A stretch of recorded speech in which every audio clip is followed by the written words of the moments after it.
ወደ አኺራ ሀገር እስክንሸጋገር ድረስ ህይወታችን ላይ የተለያዩ ሙሲባዎች፣ ፈተናዎች፣ መከራዎች እንደሚፈራረቁብን አላህ ነግሮናል። ህይወትና ሞት የሰው ልጅ ላይ እንዲፈራረቁ ያደረገውም አላህ ለዚሁ ዓላማ እንደሆነ ሲነግረን ተባረከ አለዚ ቢየዲሂል ሙልኩ ወሁወ ዐላ ኩሊ ሸይኢን ቀዲር አለዚ ኸለቀል መውተ ወልሐያተ ሊየብሉወኩም ብሎ ነግሮናል። ሞትንም ህይወትንም አላህ የፈጠረው ሊፈትናችሁ ነው ብሎናል።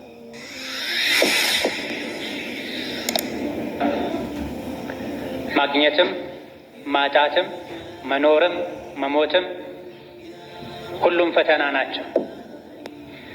በእነዚህ ሁሉ ፈተናዎች ተፈትኖ ተሞክሮ ፈተናውን በስኬት ያጠናቀቀ ሰው አንገቱን ቀና አድርጎ በደስታ ጀነት ይገባል። እነዚህ ፈተናዎችን ያላለፈ ሰው ዱንያ ላይ ከገጠመው ጥቃቅን ፈተና የከፋ ፈተና ጀሀነም ላይ አኺራ ላይ ይጠብቀዋል። ዱንያ ላይ የሚኖር በሙሉ ወንዱም ሴቱም ሀብታሙም ደሃውም መሪውም ተመሪውም ተፈታኝ ነው።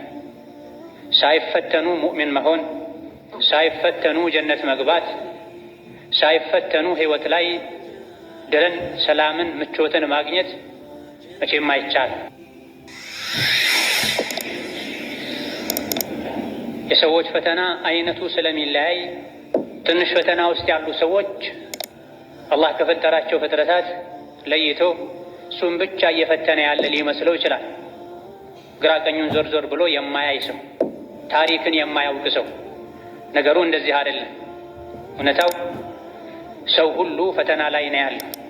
አንዳንዱ ስራ በማጣት፣ ሌላው ትዳር በማጣት፣ ሌላው ትዳሩ ላይ ሰላም በማጣት፣ አንዳንዱ ከትዳር ዓላማዎች አንዱ የሆነውን ልጅ በማጣት፣ ሌላው ሀገሩ ላይ አካባቢ ላይ ሰላም በማጣት፣ ሌላው ጤና በማጣት ወህሉም መጀራ ሰው ሆኖ ማይፈተን የለም።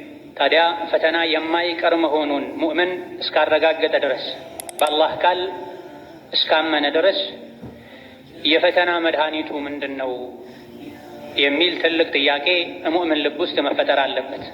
መድኃኒቱን ካወቁ ሁሉም በሽታ ቀላል ነው። ለይሰ መን የቅጠዑ ጡርቀን በጠለን ኢነማ መን የተቂላህ አልበጠል።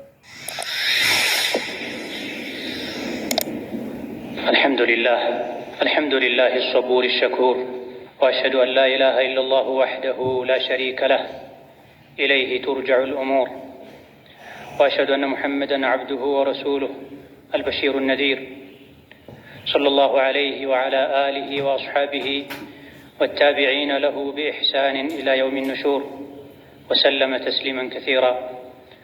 أما بعد أوصيكم ونفسي بتقوى الله يا عباد الله، فاتقوا الله تعالى حق التقوى وراقبوا ربكم في السر والنجوى وتزودوا للآخرة واعلموا أن خير الزاد التقوى فاتقوا الله يا أولي الألباب. يا الله باروچوي الله ያዛችሁን በመታዘዝ የከለከላችሁን በመከልከል ሁሌም በሁሉም ጉዳይ ላይ በሁሉም ቦታ ላይ አላህን የሚገባውን ፍራቻ ፍሩት። ለአኼራችሁ ስንቅ ያዙ። ከስንቆች ሁሉ በላጭ ስንቅ አላህን መፍራት ነው። የአላህ ባሮች ሆይ ያለንባት ምድር ጊዜያዊ መቆያና ወደ አኼራ መሸጋገሪያ ድልድይ ብቻና ብቻ ናት። ከዚህች ከፈተና ምድር ከዱንያ ሀገር ወጥተን ወደ አኼራ ሀገር እስክንሸጋገር ድረስ ህይወታችን ላይ የተለያዩ ሙሲባዎች፣ ፈተናዎች፣ መከራዎች እንደሚፈራረቁብን አላህ ነግሮናል። ህይወትና ሞት የሰው ልጅ ላይ እንዲፈራረቁ ያደረገውም አላህ ለዚሁ ዓላማ እንደሆነ ሲነግረን ተባረከ አለዚ ቢየዲሂል ሙልኩ ወሁወ ዐላ ኩሊ ሸይኢን ቀዲር አለዚ ኸለቀል መውተ ወልሐያተ ሊየብሉወኩም ብሎ ነግሮናል። ሞትንም ህይወትንም አላህ የፈጠረው ሊፈትናችሁ ነው ብሎናል። ማግኘትም ማጣትም መኖርም መሞትም ሁሉም ፈተና ናቸው። በእነዚህ ሁሉ ፈተናዎች ተፈትኖ ተሞክሮ ፈተናውን በስኬት ያጠናቀቀ ሰው አንገቱን ቀና አድርጎ በደስታ ጀነት ይገባል።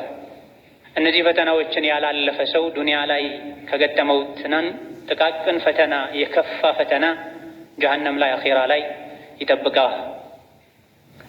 ዱንያ ላይ የሚኖር በሙሉ ወንዱም ሴቱም፣ ሀብታሙም ደሃውም፣ መሪውም ተመሪውም ተፈታኝ ነው። ሳይፈተኑ ሙእሚን መሆን፣ ሳይፈተኑ ጀነት መግባት፣ ሳይፈተኑ ህይወት ላይ ድልን፣ ሰላምን፣ ምቾትን ማግኘት መቼም አይቻልም።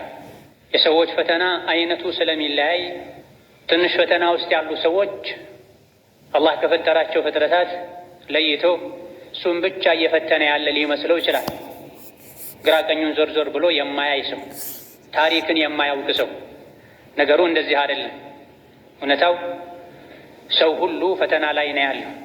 አንዳንዱ ስራ በማጣት፣ ሌላው ትዳር በማጣት፣ ሌላው ትዳሩ ላይ ሰላም በማጣት፣ አንዳንዱ ከትዳር ዓላማዎች አንዱ የሆነውን ልጅ በማጣት፣ ሌላው ሀገሩ ላይ አካባቢ ላይ ሰላም በማጣት፣ ሌላው ጤና በማጣት ወህሉም መጀራ ሰው ሆኖ ማይፈተን የለም። ታዲያ ፈተና የማይቀር መሆኑን ሙእምን እስካረጋገጠ ድረስ በአላህ ቃል እስካመነ ድረስ የፈተና መድኃኒቱ ምንድን ነው የሚል ትልቅ ጥያቄ ሙእምን ልብ ውስጥ መፈጠር አለበት። መድኃኒቱን ካወቁ